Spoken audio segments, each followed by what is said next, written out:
Yes, ma'am. Okay. তো তোমালোকৰ এখন 7th paper 607 paper molecular স্পেক্ট্ৰস্কপি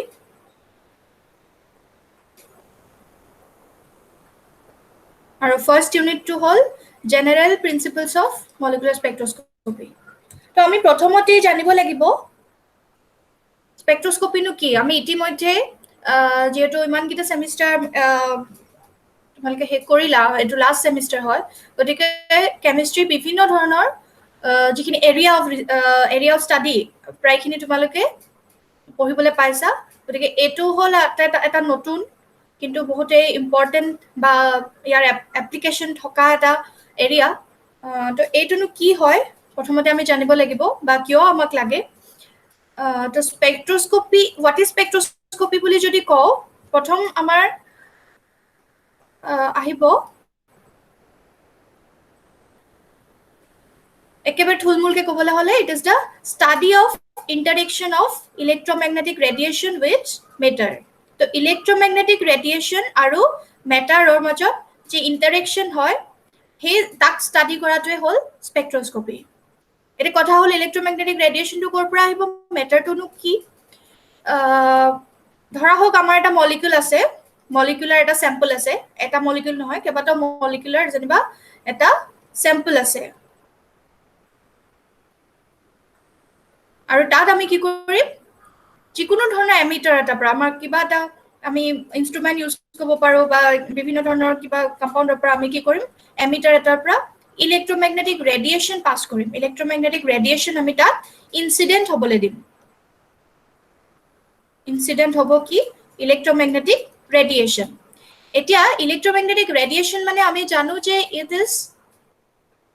it has certain energy ইয়াৰ নিজৰ ফ্ৰিকুৱেঞ্চি আছে ইয়াৰ ৱেভলেংথ আছে গতিকে ডেফিনেটলি ইয়াৰ এটা নিজৰ এনাৰ্জি আছে গতিকে এই এনাৰ্জি এটাই যেতিয়া এই চেম্পলটোক বা এই আমাৰ মলিকিউলখিনিক যেতিয়া খুন্দা মাৰিব অবভিয়াছলি সেই মলিকিউলখিনিৰ যিখিনি ফেনমেনা হৈ আছে তাৰ ভিতৰত মলিকুল এটাৰ ভিতৰত আমি জানো তাৰ বিভিন্ন ধৰণৰ ফেনমেনা এটা মলিকুলৰ ভিতৰত কি হয় এটম মানে এটা এটম বুলিয়ে ধৰিলোঁ মলিকুলবিলাক যদি এটমে গঠিত যিহেতু গতিকে তাত কি হ'ব ইলেক্ট্ৰনবোৰ তাৰ মাজত ঘূৰি আছে বা মলিকুলটো বা ইলেক্ট্ৰনটো এটমটো নিজেই তাহাঁতি এটা ডেফিনিট মশ্যনত তাহাঁতি ৰটেট কৰি থাকে এটা ডেফিনিট মশ্যনত তাহাঁতি ভাইব্ৰেট হৈ থাকে তাহাঁতৰ ভিতৰত থকা ইলেক্ট্ৰনখিনিও তেনেকৈ ঘূৰি থাকে তাহাঁতৰো একো নিজা নিজা এনাৰ্জি আছে সেই ভাইব্ৰেশ্যন কৰি থকাৰ কাৰণে কিবা ভাইব্ৰেশ্যন এনাৰ্জি থাকিব গতিকে বিভিন্ন ধৰণৰ ফেনমেনা উইদিন দ্য মলিকিউল চলি আছে গতিকে যেতিয়াই এই ইলেক্ট্ৰমেগনেটিক ৰেডিয়েশ্যনটোৱে ইয়াক খুন্দা মাৰিলে সেই যিখিনি ফেনমেনা তাত চলি আছে তাতো ব্যাঘাত জন্মিব মানে কি কিবা এটা চেঞ্জ আহিব এতিয়া নৰ্মেল চলি থকা মানুহ এজনক যদি মই এনাৰ্জি এটা দি ধাক্কা মাৰি দিওঁ অবভিয়াছলি সি কিবা এটা ৰেছপন্স কৰিব তো সেই ৰেছপন্সটো কি হ'ব জেনেৰেলি সি কিবা ৰেডিয়েশ্যন এৰি দিব সি এক্সাইটেড হৈ যাব বা কিবা এটা সি এনাৰ্জি এবজৰ্ব কৰিব তো সি আল্টিমেটলি কিবা এটা ৰেডিয়েশ্যনে হওক বা কিবা এটা সি এৰি দিব এনাৰ্জিটো যাতে সি গ্ৰাউণ্ড ষ্টেটলৈ আহিব পাৰে তো সেই যিটো সি এনাৰ্জি এৰি দিব বা যিটো এবজৰ্ব কৰিব সেইখিনি যদি আমি ষ্টাডি কৰোঁ সেই পিছৰ যিখিনি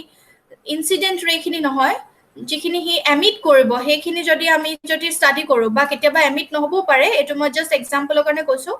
আমি পঢ়িম তো সেই ৰেডিয়েশ্যনখিনি যদি আমি এতিয়া ষ্টাডি কৰোঁ আমাৰ হাতত এটা স্পেক্ট্ৰমিটাৰ থাকিব সি সেইটো ষ্টাডি কৰিব পাৰিব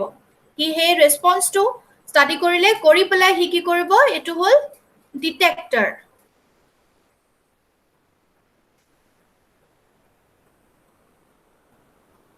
বা আমাৰ কাৰণে এটা মনিটৰ বুলি ক'ব পাৰোঁ মনিটৰ এটাত সেই তাৰ যিবোৰ ৰিজাল্ট সেইবোৰ শ্ব' কৰিলে গতিকে এই যিটো এই ডিটেক্টৰটোৰ পৰা আমি গম পালোঁ যে আচ্ছা ইয়াত এনেকুৱা এটা ফেনমেনা হ'ল গতিকে এই যে গোটেই প্ৰচেছটোৱে হ'ল ইয়াক ষ্টাডি কৰা প্ৰচেছটোৱে হ'ল স্পেক্ট্ৰস্কপি য'ত আমি ইলেক্ট্ৰমেগনেটিক ৰেডিয়েশ্যনটো যিটো আমি মলিকুল এটাত ইনচিডেণ্ট কৰিম আৰু সেই মলিকুলটো য'ত যাক আমি ইনচিডেণ্ট কৰিছোঁ সেই দুইটাৰ মাজত যিটো ইণ্টাৰেকশ্যন প্ৰচেছ হ'ল আৰু তাৰ পৰা যিটো ৰিজাল্ট হ'ল সেই গোটেই প্ৰচেছটো ষ্টাডি কৰাটোকে হ'ল স্পেক্ট্ৰস্কপি সেই area of chemistry is known as spectroscopy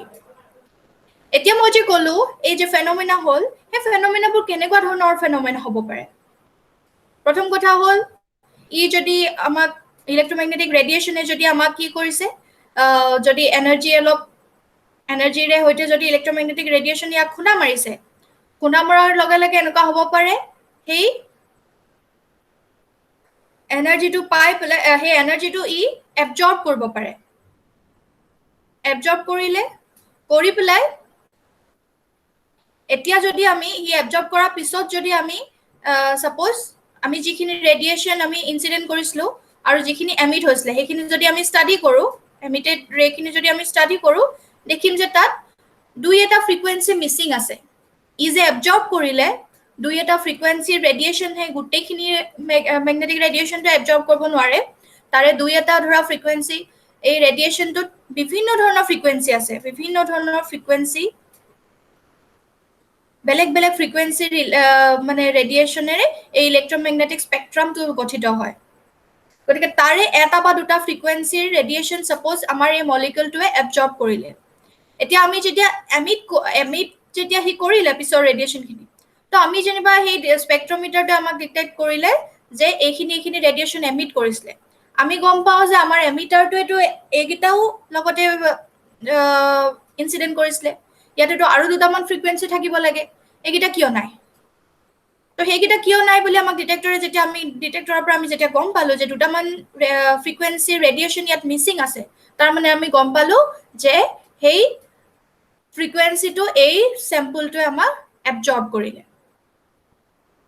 এতিয়া ইণ্টাৰেষ্টিং কথাটো সেইটোৰ পৰানো আমি কি গম পালোঁ ঠিক আছে এবজৰ্ব কৰিলে আৰু তাৰ পৰানো আমি কি পাম তো কথাটো হ'ল এই যে আমি এটা মলিকিউল ল'লোঁ সি যে ডেফিনিট ফ্ৰিকুৱেঞ্চি এটা যে সি এবজৰ্ব কৰিলে এইটো কিন্তু ইউনিক হয় প্ৰতিটো মলিকিউলৰ বাবে বা প্ৰতিটো এটমৰ কাৰণে সেইটো ইউনিক হয় মানে সাপোজ যেনিবা আমাৰ হাতত কাৰ্বন ডাই অক্সাইড আছে কাৰ্বন ডাই অক্সাইড গেছটোৱে যিখিনি এনাৰ্জি যিটো ফ্ৰিকুৱেঞ্চি এবজৰ্ব কৰিব মই এইবিলাক জাষ্ট এক্সাম্পলৰ কাৰণে কৈ আছোঁ পিছত আমি ডিটেইলছ কওঁ কথাখিনি ঠিক এনেকুৱা নহয় মানে কাৰ্বন ডাই অক্সাইডে তেনেকৈ হেৰি নকৰে তোমালোকে বুজি পাবা পিছত এবজৰ্ব কৰিলে বুলিয়ে ধৰি ল'লোঁ সেই যিটো সি ফ্ৰিকুৱেঞ্চি এবজৰ্ব কৰিলে ঠিক তেনেকৈ অক্সিজেন গেছ এটা যদি ইয়াত থৈ দিওঁ সেই একেখিনি ইলেক্ট্ৰমেগনেটিক ৰেডিয়েশ্যনে যদি পাছ কৰোঁ সি এবজৰ্ব কৰা ফ্ৰিকুৱেঞ্চিটোও বেলেগ হ'ব বুজিছানে গতিকে কি হ'ল আমি গম পালোঁ যে যিটো আমাৰ ডিটেক্টৰটোৱে ক'লে নহয় যে এইটো ফ্ৰিকুৱেঞ্চি মিচিং আছে তাৰ পৰা আমি গম পাম যে আচ্ছা আমাৰ হাতত কাৰ্বন ডাই অক্সাইড আছে নে অক্সিজেন আছে আমাক অলৰেডি সেইখিনি লিটাৰেচাৰত আমাক মানুহে ৰিচাৰ্চ কৰি পেলাই সেইখিনি ষ্টাডি কৰি থৈ দিছে কাৰ্বন ডাই অক্সাইড হ'লে কোনটো ফ্ৰিকুৱেঞ্চি হ'ব অক্সিজেন হ'লে কোনটো ফ্ৰিকুৱেঞ্চি হ'ব কোনটো ফ্ৰিকুৱেঞ্চি এবজৰ্ব কৰিব সেইখিনি অলৰেডি তেওঁলোকে ৰিচাৰ্চ কৰি পেলাই থৈ দিছে ডাটাটো তো সেই ডাটাটোৰ লগত মিলাই চাই পেলাই আমি গম পাম অ'কে আমি যিটো চেম্পল আমি হাতত লৈ আছোঁ যিটোৰে আমি ইলেক্ট্ৰমেগনেটিক ৰেডিয়েশ্যনটো আমি পাছ কৰিছোঁ যিটো আমি পৰীক্ষা কৰিছোঁ সেইটো আচলতে কাৰ্বন ডাই অক্সাইড হয় বা সেইটো আচলতে অক্সিজেন হয় বা যিকোনো ধৰণৰ গতিকে আমাৰ এপ্লিকেশ্যনটো ক'ত হ'ল বুজি পালানে এই ইণ্টাৰেকশ্যন গোটেই প্ৰচেছটো ষ্টাডি কৰি পেলাই আমি এটা আননোন মলিকিউল কি হয় আমি চিনাক্ত কৰিব পাৰিলোঁ that is the application of spectroscopy আৰু পিছলৈ আমি গম পাম এইটো হ'ল কোৱালিটেটিভলি আমি কি কৰিব পাৰোঁ যে তাক আমি আইডেণ্টিফাই কৰিব পাৰোঁ আৰু কিছুমান কথা আমি কোৱান্টিটেটিভো ষ্টাডি কৰিব পাৰোঁ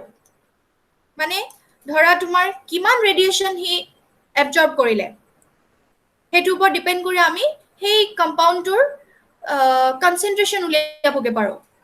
বা সি কিমানটা মলিকিউল আছে আমি সেইটো উলিয়াবগৈ পাৰোঁ তো তেতিয়া সেইটো হ'ব কোৱান্টিটেটিভ ষ্টাডি গতিকে এই স্পেক্ট্ৰস্কপিৰ পৰা আমি এটা আননোন মলিকিউলৰ দুইটাই কোৱান্টিটেটিভ দুইটা ষ্টাডি আমি কৰিব পাৰোঁ and that's the biggest application of স্পেক্ট্ৰস্কপি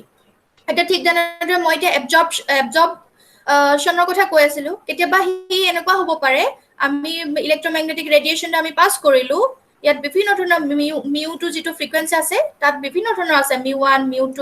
মিউ3 কিবা কিবি তেনেকৈ বেলেগ বেলেগ ফ্ৰিকুৱেঞ্চি আছে তো সেই ফ্ৰিকুৱেঞ্চিটো হি পাই পেলাই কি হ'ল তাৰ নিজস্ব এটা এনাৰ্জি আছে নহয় হি এক্সাইটেড হৈ গ'ল তাক যেতিয়া মই বেলেগ এটা এনাৰ্জিৰে তাক খুনা মাৰি দিছোঁ হি গ্ৰাউণ্ড ষ্টেটত আছিলে মলিকিউলটো কিন্তু হি এক্সাইটেড হৈ গ'ল এতিয়া সিটো চিৰকালৰ কাৰণেতো হি এক্সাইটেড হৈ থাকিব নোৱাৰে হি আকৌ সদায় কি হ'ব হি নিজৰ গ্ৰাউণ্ড ষ্টেটলৈ ঘূৰি আহিব বিচাৰিব মানুহ এটাক যদি গৈ থকা মানুহ এটাক যদি কোনোবাই ধকা এটা মাৰে কোনোবাই চৰ এটা মাৰে সি এনে থাকিব নেকি সি উল্টাই হয় তাক গতিয়াই দিব তাক কিবা এটা কৰিব সি কি কৰিব তাৰমানে তাৰ যে এনাৰ্জিটো বাঢ়ি গ'ল খং উঠিলে বা কিবা কৰিলে সেইটো কি হ'ল এনাৰ্জিটো বাঢ়ি গ'ল তো সেই এনাৰ্জিটো সি কি কৰিব বিচাৰিব সি গ্ৰাউণ্ড ষ্টেটলৈ তেতিয়াহে আনিব সি যেতিয়া সি তাকো গটা এটা মাৰি পেলাই তাকো যদি চৰ এটা মাৰি পেলাই সি নিজে ঠাণ্ডা হ'বলৈ চাব তেতিয়া এই যে আমি ৰেছপন্স এটা কৰিলে এই মানুহজনে সেই ৰেছপন্স এটা কৰিলে তই মোক কিয় মাৰিলি বুলি সেইটো কি হ'ল সি এনাৰ্জি এটা এমিট কৰি দিলে সেই এমিটেড ৰেডিয়েশ্যনটো আমি কি কৰিম এবাৰ স্পেক্ট্ৰমিটাৰে ষ্টাডি কৰিম আৰু সেই যিটো সি এমিট কৰিব তাৰো ঠিক এবজৰ্পশ্যনৰ নিচিনাকৈ সি এমিট কৰা ৰেডিয়েশ্যনটো মলিকিউল লৈ লৈ বা এটম লৈ লৈ বেলেগ বেলেগ হ'ব μ1 কৰিবনে μ2 ৰেডিয়েট কৰিবনে সি কোনটো এমিট কৰিব কোনটো ফ্ৰিকুৱেঞ্চি সি ৰেডিয়েট কৰিব সেইটো আমি যেতিয়া ডিটেক্ট কৰিম তেতিয়া আমি তাৰ পৰাও গম পাম যে ঠিক আছে আমাৰ মলিকিউলটো এইটো হয় আমি যিটো মলিকিউল ষ্টাডি কৰি আছো সেইটো হয় গতিকে this is the application of spectroscopy কিছুমান প্ৰচেছ ডাইৰেক্ট এনেকুৱা এবজৰ্পশ্যন এমিশ্যনৰ নিচিনা নহয় কিন্তু চিম্পলেষ্ট কথাটো হ'ল যিকোনো ধৰণৰ স্পেক্ট্ৰস্কপিক টেকনিকৰ চিম্পলেষ্ট কথাটো হ'ল এইটোৱে এতিয়া আমি কিন্তু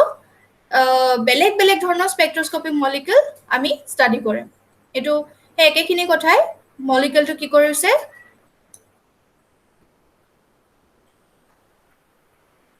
প্ৰথমতে এটা ফিজিকেল ষ্টিমুলাই দিয়া হৈছে in the form of electromagnetic radiation তাৰপিছত মলিকিউলটো সেইকাৰণে এক্সাইটেড হৈছে বা কিবা এটা সি তাৰ চেঞ্জ আহিছে সি সেইটো ৰেছপন্ড কৰিছে ৰেছপন্ড কৰাৰ পিছত সেই ৰেছপন্সটো ডিটেক্টিং ইনষ্ট্ৰুমেণ্টত ৰেকৰ্ড হৈছে আৰু সেই ৰেকৰ্ডটো in the form of visual representation or spectra আমি ষ্টাডি কৰোঁ তো this process is known as spectroscopy এইখিনিলৈকে বুজি পাইছা চবেই কিবা ডাউট আছে নাই মেম বেছি খৰকে কৈছো নেকি স্পষ্ট হৈছে নে কথাবোৰ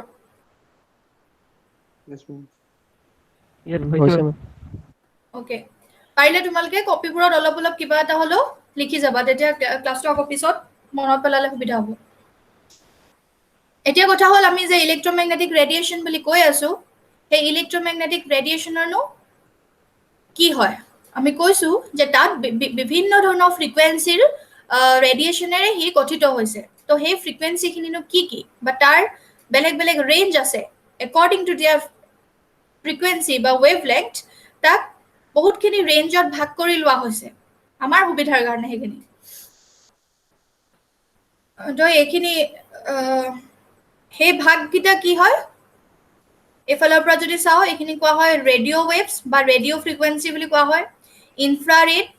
ultraviolet X ray gamma ray তো এইখিনিত ৱেভলেংথটো হাইয়েষ্ট হৈ আছে গতিকে আমি জানো যে wavelength is inversely proportional to কি frequency গতিকে wavelengthটো যদি হাইয়েষ্ট হৈ আছে তেতিয়াহ'লে কি হ'ব ফ্ৰিকুৱেঞ্চিটো লোৱেষ্ট হ'ব কম হ'ব মানে wavelengthটো বাঢ়ি গ'লে ফ্ৰিকুৱেঞ্চিটো কমি গৈ থাকিব আৰু ফ্ৰিকুৱেঞ্চিটো কি হয় ডাইৰেক্টলি প্ৰপৰ্চনেল টু এনাৰ্জি হয়নে গুড গতিকে এইফালে এনাৰ্জি কমি গৈ থাকিব মানে এইফালে ৱেভলেংথ বাঢ়ি গৈ আছে গতিকে ফ্ৰিকুৱেঞ্চি কমি গৈ থাকিব এই সাইডটোত আৰু হেতু কাৰণে এনাৰ্জি কমি গৈ থাকিব তো এনাৰ্জিটো এইফালে বাঢ়ি যাব কাৰণ এইফালে ফ্ৰিকুৱেঞ্চি বাঢ়ি গৈ আছে ৱেভলেংথ কমি গৈ আছে আৰু এনাৰ্জিটো এইফালে বাঢ়ি গৈ আছে আৰু এইফালে এনাৰ্জিটো কমি কমি গৈ থাকিব গতিকে আমি যদি চাওঁ ইয়াত গামা ৰেটো কি হয় হাইয়েষ্ট এনাৰ্জি হ'ব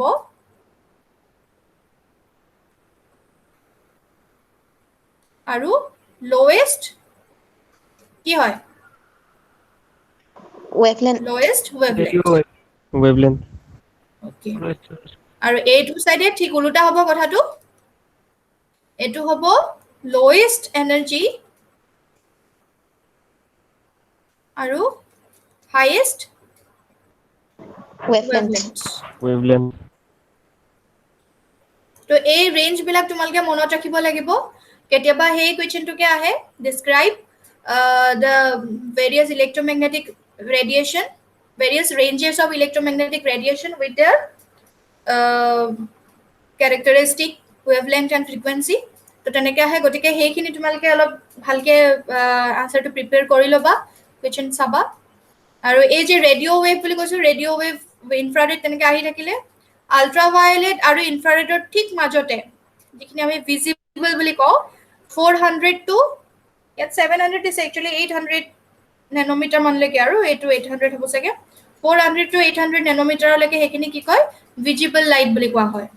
গতিকে এইখিনি ৰেডিয়েশন কি হয় আমি দেখা পাওঁ তাৰ মানে এনেকুৱা এটা ফ্ৰিকুৱেন্সিয়ে যদি আমাৰ ৰেটিনাত চুৱেহি আহি এনেকুৱা এটা ফ্ৰিকুৱেন্সিৰ ইলেক্ট্ৰমেগনেটিক ৰেডিয়েশন যদি আমাৰ চকুৰ ৰেটিনাত আহি চুৱেহি ইনসিডেন্ট হয়হি তেতিয়াহলে আমি সেই বস্তুটো দেখা পাম তাৰ মানে আমি এতিয়ালৈকে যিমানখিনি বস্তু দেখি আছো সেইখিনি গোটেই ৰেডিয়েশনখিনি কৰবাত খুন্দা খাই আহি এই ডেফিনিট ইলেক্ট্ৰমেগনেটিক ৰেডিয়েশনটোৰ হয় কাৰণেহে আমি তাহাতক চকুৰে কিবা কিবি কালাৰ দেখা পাই আছো তাৰ বাহিৰে বিভিন্ন ধৰণৰ বস্তু খুন্দা খাই হয়তো এক্স-ৰে গামা ৰে ইনফ্ৰাৰেড এইবোৰ ঘূৰি ফুৰিছে ইয়াতে ৰেডিয়েশন আছে ইয়াতে কিন্তু আমি দেখা নাই আমি যিখিনি কালাৰ দেখি আছো আমি যি আমাৰ যেটো ভিজিবিলিটি হে গোটেইখিনি ডিপেন্ড কৰিছে এই ভিজিবল ৰেঞ্জটোৰ ওপৰত কোনোবা এটা বস্তু ঠেকা খাই পেলাই যদি সাপোজ এই লাইটটো আহি পেলাই আমাৰ ৰেটিনাত খুন্দা মাৰিছে আৰু সেই লাইটটো যদি ভিজিবল ৰেঞ্জত পৰে তাৰ ফ্ৰিকুৱেন্সিটো যদি 400 to 800 নেনোমিটাৰত পৰে তেতিয়াহলে আমি বস্তুটো দেখা পাম কিন্তু যদি হি তাতকৈ বেছি বা কম হয় তেতিয়াহলে আমি সেই বস্তুটো দেখা নাই গতিকে আমাৰ হিউম্যান মাইন্ডৰ হিউম্যান আমাৰ চকুৰ বা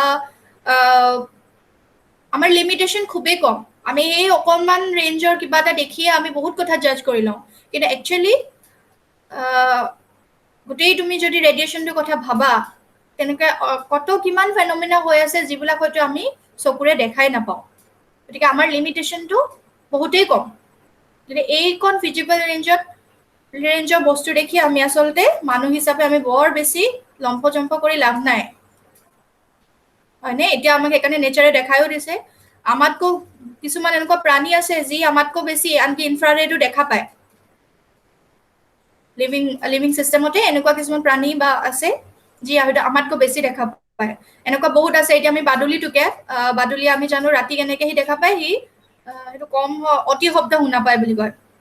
গতিকে সাউন্ডৰ ক্ষেত্ৰতো আমাৰ লিমিটেশন আছে দেখা পোৱাৰ ক্ষেত্ৰতো আমাৰ লিমিটেশন আছে গতিকে এইখিনি হল ৰেঞ্জ খিনি এটো ভিজিবল ৰেঞ্জ বাকি ৰেডিও ওয়েভ এতিয়া ইয়াতে কি হ'ব এই যে আমি ৰেঞ্জ খিনি পঢ়িলো কিয় পঢ়িলো এই ৰেঞ্জ খিনি ইহঁতক ইউজ কৰি পেলাই আমি বেলেগ কিছুমান মলিকুলাৰ মানে ইন্টাৰেকশন বুলি মই যেটো কৈছো মেটাৰৰ লগত যে ইন্টাৰেকশন কৰে বুলি কৈছো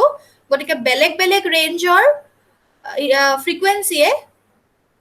মলিকুল এটাত হৈ থকা বেলেগ ফেনোমেনাৰ লগত ইন্টাৰেকশন কৰে এই কথাটো ঠিক এনেকুৱাকে ভাবিব পাৰো মানে ইয়াৰ সাপোজ মই আটাইতকৈ এইটো ভিজিবল ৰেঞ্জৰ আল্ট্ৰাভায়োলেট বা ইউভি ভিজিবল ৰেঞ্জৰ এইটো ফেনোমেনাটোকে পঢ়িলো যেনিবা তো ইয়াৰ কি হ'ব এটা ডেফিনিট সাপোজ ফ্ৰিকুৱেন্সি আছে μ1 ঠিক আছে তো আমি যেনিবা এইটো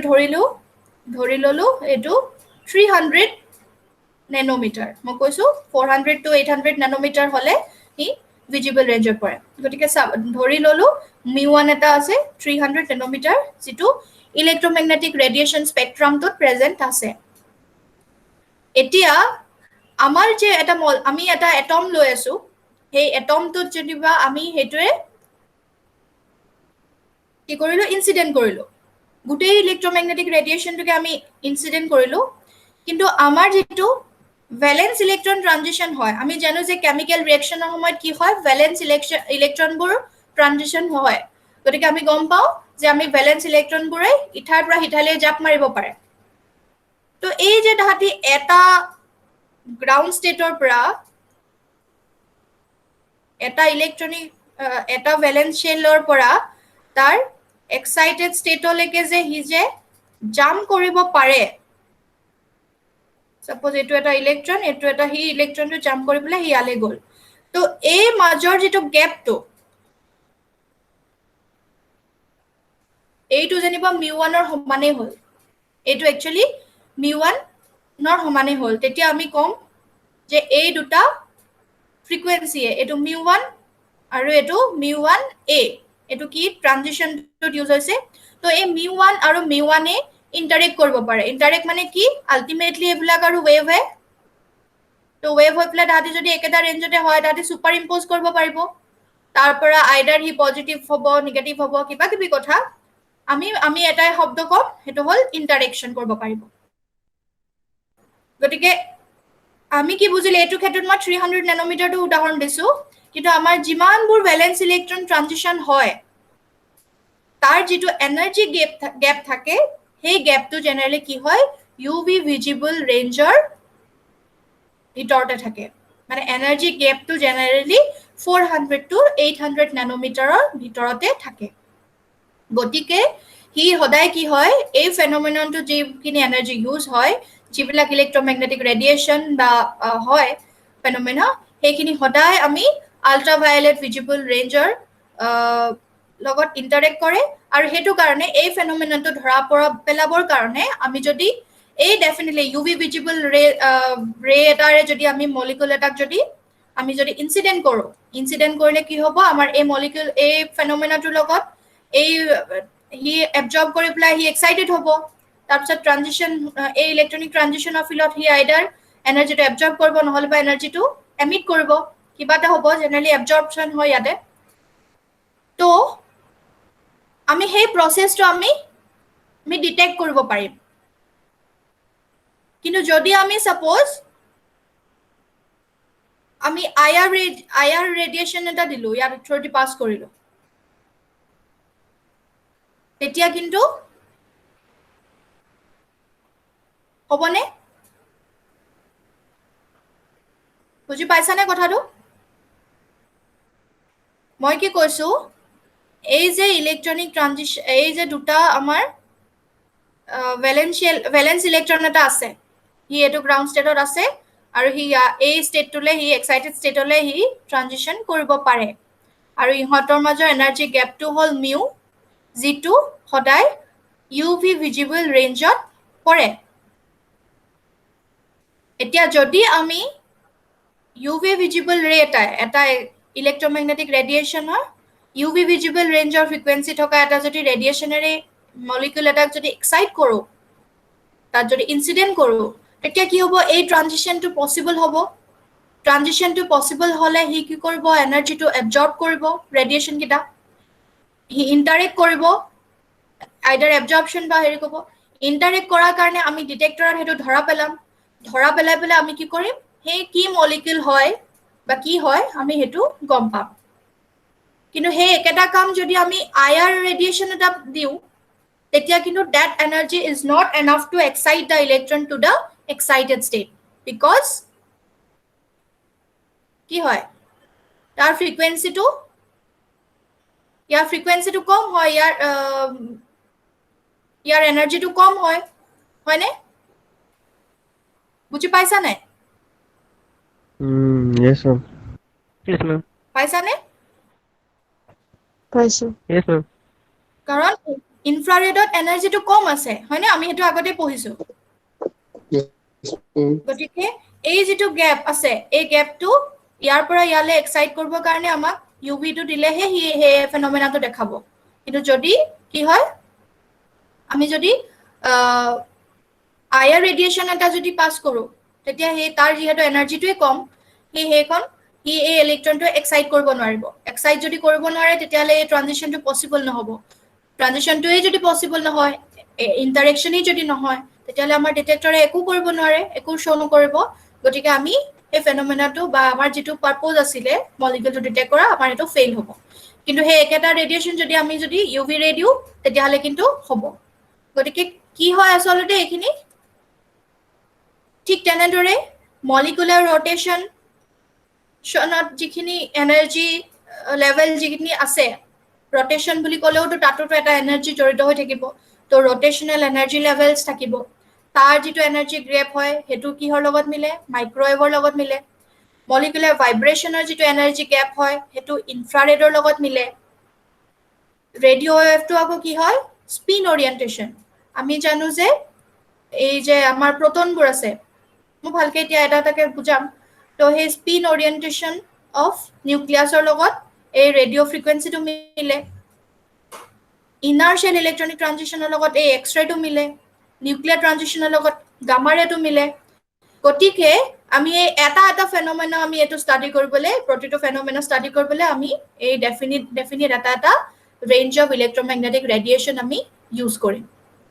আমাক যদি ভাইব্ৰেশনটো আমাক চাবলৈ লাগে ভাইব্ৰেশনাল এনাৰ্জিৰ কথা চাবলৈ লাগে তেতিয়াহলে আমি ইনফ্ৰাৰেড ৰেডিয়েশন ইউজ কৰিম যদি আমাক মলিকুলাৰ ৰটেশনৰ বিষয়ে আমাক নলেজ লাগে তেতিয়াহলে আমি মাইক্ৰৱেভ ষ্টাডি কৰিম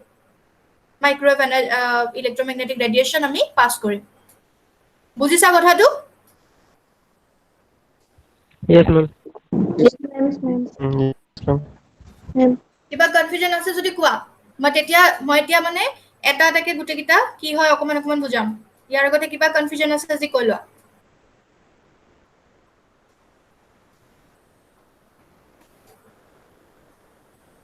হ'ব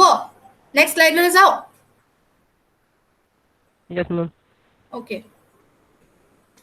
Mm, বেছি yes, টান ma'am. লাগিছে নেকি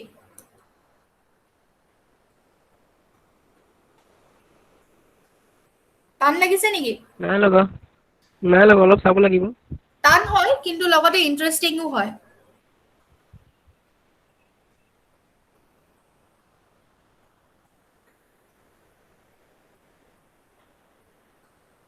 তো আমি প্ৰথমতে আহিছো ৰেডিও ফ্ৰিকুৱেন্সি এইটো যেটো স্পিন ওৰিয়েন্টেশনৰ কথা কৈছিলো হেতু তো ৰেডিও ফ্ৰিকুৱেন্সি ৰিজনৰ ফ্ৰিকুৱেন্সি লিমিট হল এটো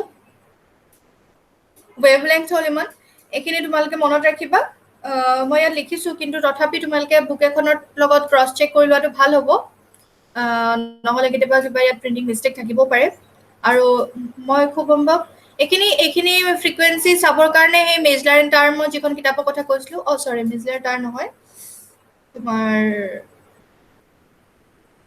কি আছিল নামটো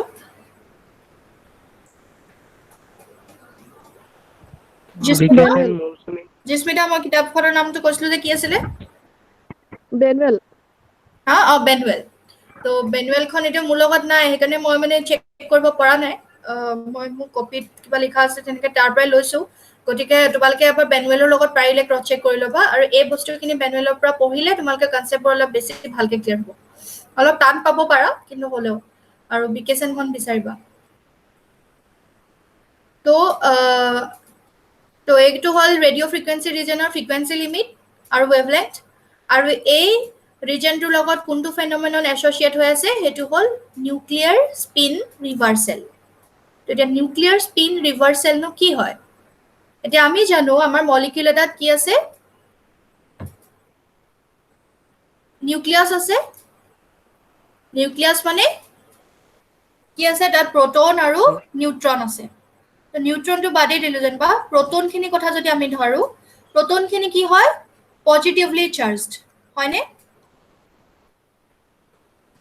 Yes, ma'am. তো পজিটিভলি চাৰ্জড মানে তাৰ এটা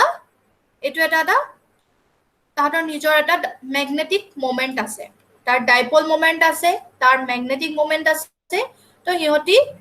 কি হয় তাতে নিজৰ এটা ম্যাগনেটিক মোমেন্ট আছে তো নিউক্লিয়াছটো তাহাঁতি এনেকে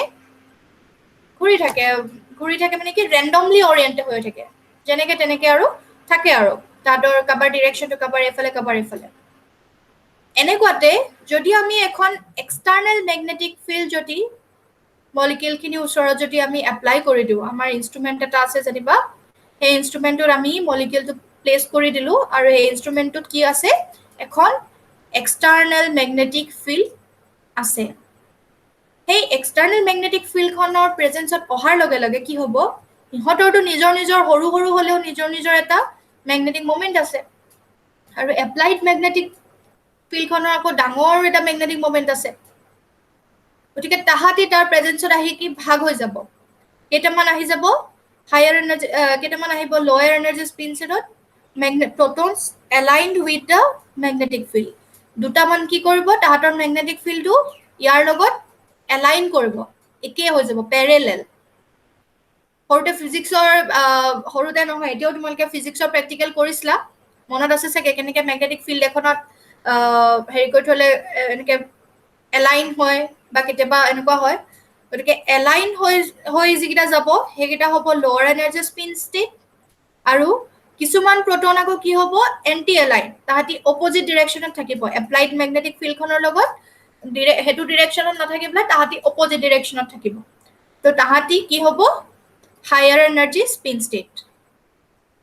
যেতিয়া আমি মেগনেটিক ফিল্ডখন দিয়া নাছিলো তাহাঁতি নিজৰ নিজৰ মেগনেটিক মোমেন্টটো আছে আৰু আছে তাহাঁতি ৰেণ্ডমলি এনেই তেনেকৈ ঘূৰি ফুৰিছিলে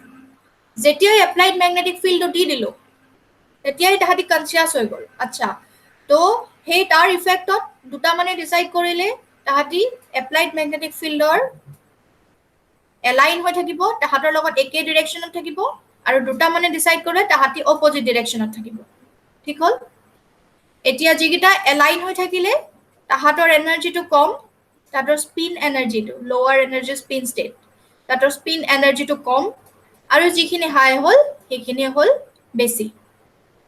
এতিয়া এই যে তাহাঁতৰ এটা গ্যাপ এটা আহিলে তাহাঁতি এটা লোৱাৰলৈ গ'ল এটা হায়াৰলৈ গ'ল তাহাঁতৰ মাজত এটা কি হ'ল এনাৰ্জি গ্যাপ এটা আহিলে আৰু ইণ্টাৰেষ্টিংলি এইটো মেজিকৰ নিচিনা কথা যে এই এনাৰ্জি গ্যাপটো কিহৰ লগত মিলে ৰেডিঅ' ফ্ৰিকুৱেন্সি ৰিজনৰ লগত মিলে এই যিটো ফ্ৰিকুৱেন্সি লিমিট আছে এই এনাৰ্জি গ্যাপটো এইটো লিমিটতে থাকে গতিকে থাকে মানে মই আগতেই কৈছো যদি সেম এনাৰ্জি লিমিটত থাকে যদি সিমিলাৰ হয় এনাৰ্জি গ্যাপটো ইয়াৰ ফ্ৰিকুৱেন্সিৰ লগত তেতিয়াহ'লে কি হ'ব তাহাঁতি ইণ্টাৰেক্ট কৰিব তাহাঁতৰ যদি মাজলৈ যদি আমি এতিয়া তাহাঁতিটো এপ্লাইড মেগনেটিক ফিল্ডখনত আছে এতিয়া যদি আমি ৰেডিঅ' ফ্ৰিকুৱেন্সি মেগনেটিক ইলেক্ট্ৰমেগনেটিক এখিনি যদি আমি যদি পাছ কৰি দিওঁ এই ৰেঞ্জত থকা আমি যদি তাহাঁতৰ মাজত পাছ কৰি দিওঁ তো তাহাঁতৰ মাজত ট্ৰানজিশ্যন হ'ব কোনোবা এই এনাৰ্জিটো এবজৰ্ব কৰিবলৈ ওপৰলৈ যাব আকৌ তাহাঁতি আকৌ ঘূৰি আহিব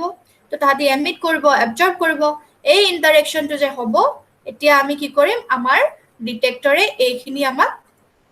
ধৰা পেলাই দিব কি ট্ৰানজিশ্যন হ'ল আৰু সেই কি ট্ৰানজিশ্যন হ'ল তাৰ পৰা ডিপেণ্ড কৰি পেলাই আমি গম পাই যাম যে আমাৰ হাতত কোনটো মলিকিউল আছে এইটো অকণমান দীঘলীয়া প্ৰচেছ এইবিলাক আমি ষ্টাডি কৰিম এটা ইউনিটত গৈ পেলাই লাষ্টত গৈ পেলাই আছে গতিকে এই যিটো ইণ্টাৰেকশ্যন প্ৰচেছ হ'ল এই যিটো ৰেডিঅ' ফ্ৰিকুৱেন্সি ৰিজন দি পেলাই প্ৰথমতে এপ্লাইড মেগনেটিক ফিল্ড দি তাৰপিছত ৰেডিঅ' ফ্ৰিকুৱেন্সি ৰেডিয়েশ্যন পাছ কৰি পেলাই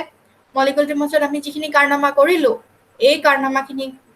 কি স্পেক্ট্ৰস্কপিক টেকনিক বোলা হয় ইয়াক কোৱা হয় নিউক্লিয়াৰ মেগনেটিক ৰিজনেন্স স্পেক্ট্ৰস্কপি বা চমুকৈ NMR নাম শুনিছানে কেতিয়াবা NMR শুনিছো মেম শুনিছিলো মেম গতিকে সেই NMR টেকনিকটো বেলেগ একো নহয় তাৰ মেইন প্ৰিন্সিপালটো হ'ল এইটো হ'ল এইটো ক্লিয়াৰ হ'ল নে ইয়েছ মেম বুজি পাইছা এতিয়া অলপ বুজি পালেই হ'ব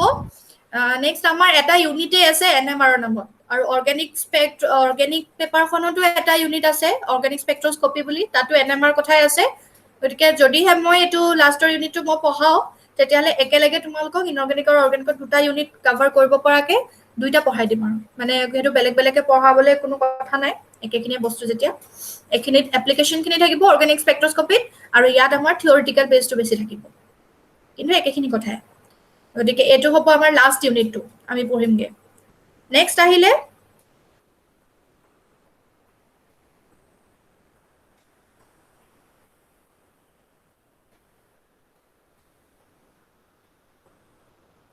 এইটো হ'ল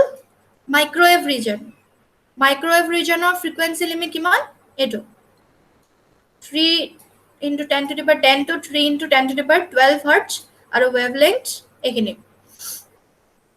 আৰু ইয়াৰ লগত কোনটো ফেনোমেনা অফ মলিকিউল এছ'চিয়েট হৈ আছে সেইটো হ'ল মলিকিউলাৰ ৰটেশ্যন এতিয়া আমি জানো যে মলিকিউলবোৰ অনবৰতে কি আছে তাহাঁতি নিজৰ মাজতে ঘূৰি আছে অনবৰতে তাহাঁতি ঘূৰি থাকে এতিয়া ঘূৰি থাকিবলৈ হ'লে সাপোজ আমি এটা মলিকিউল ললো যেনিবা HCl HCl মলিকিউলটো কি হয় এটা পোলাৰ মলিকিউল নহয়নে হয়নে হয় মেম তো পোলাৰ মলিকিউল মানে তাৰ এটা নিৰ্দিষ্ট ডাইপল মোমেন্ট আছে হয়নে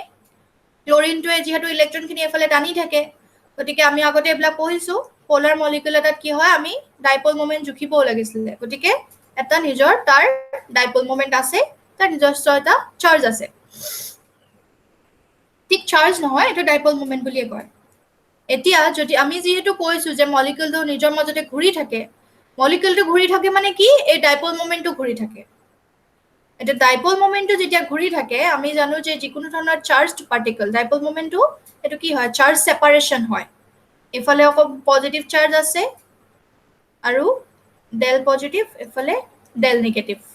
তো এইটো কাৰণে হেতুকে আমি বুজাও যেতিয়া এনেকুৱা চাৰ্জ সেপাৰেশন থাকে তেতিয়া আমি এটা ডাইপল মোমেন্ট বুলি বুজাও তো যেহেতু ইহঁতৰ মাজত চাৰ্জ সেপাৰেশন আছে গতিকে ইহঁতে যেতিয়া ঘূৰি থাকিব ইহঁতে নিজৰ মাজতে কি হ'ব এখন ইলেক্ট্ৰমেগনেটিক সৰুকৈ হ'লেও এখন ইলেক্ট্ৰমেগনেটিক ফিল্ড প্ৰডিউস কৰিব আৰু সেই ফিল্ডখনৰ কি থাকিব নিজা ফ্ৰিকুৱেন্সি থাকিব নিজা ওয়েভলেংথ থাকিব নিজা এনাৰ্জি থাকিব তো সেই যিখিনি molecular rotational energy level R1 R2 তাহাঁতৰ বেলেগ বেলেগ এনাৰ্জি লেভেল থাকিব এইবিলাক কথা মানে পঢ়ি পঢ়ি তেনেকৈ ইমাজিন কৰি কৰিয়ে তোমালোকৰ মনত থাকিবগে লাগিব প্ৰথমতে অকমান নতুন নিচিনা লাগিব পাৰে কথাবোৰ কিন্তু এনেকৈ মনত ৰাখিব লাগিব আৰু লাহে লাহে বস্তুটো মানে পঢ়ি পঢ়ি পঢ়ি পঢ়ি বস্তুটো বুজি পোৱা নিচিনা লাগিবগে একেদিনতে তোমালোকৰ হয়তো কথাখিনি এবজৰ্ব কৰিবলৈ অলপ দিগদাৰ হ'ব পাৰে আমাৰ টাইমটো হৈছে ইতিমধ্যে তো একেদিনাখনে তোমাৰ এবজৰ্ব কৰিবলৈ অলপ দিগদাৰ হ'ব পাৰে কিন্তু লাহে লাহে তোমালোকে পঢ়িব লাগিব কিন্তু যিমান পাৰা নিজে ইন্টাৰেষ্টটো গেইন কৰি ল'ব লাগিব তেতিয়া পঢ়িব লাগিব তো যিটো সিহঁতৰ মাজত rotational energy থাকে সেই rotational energy গ্যাপটো কি হয় মই কি বুলি কৈছিলো মাইক্ৰৱেভ ৰিজনৰ এই ফ্ৰিকুৱেন্সিটোৰ লগত মেচ কৰে গতিকে হেতু কাৰণে হিহতি এই দুইটাই ইন্টাৰেক্ট কৰিব ইন্টাৰেক্ট কৰি পেলাই আমি তেতিয়া ডিটেক্টৰত দি গম পাম আৰু সেই স্পেক্ট্ৰোস্কোপি টেকনিকটো হ'ব rotational spectroscopy বা আমি কেতিয়াবা মাইক্ৰৱেভ স্পেক্ট্ৰোস্কোপি বুলি কওঁ ঠিক আছে তো আমাৰ ইয়াৰ পিছতে নেক্সট ইউনিটটো আমি rotational spectroscopy বিষয়ে পঢ়িম তাৰ পিছত ভাইব্ৰেশনাল আছে তো এতিয়া টাইমটো শেষ হৈছে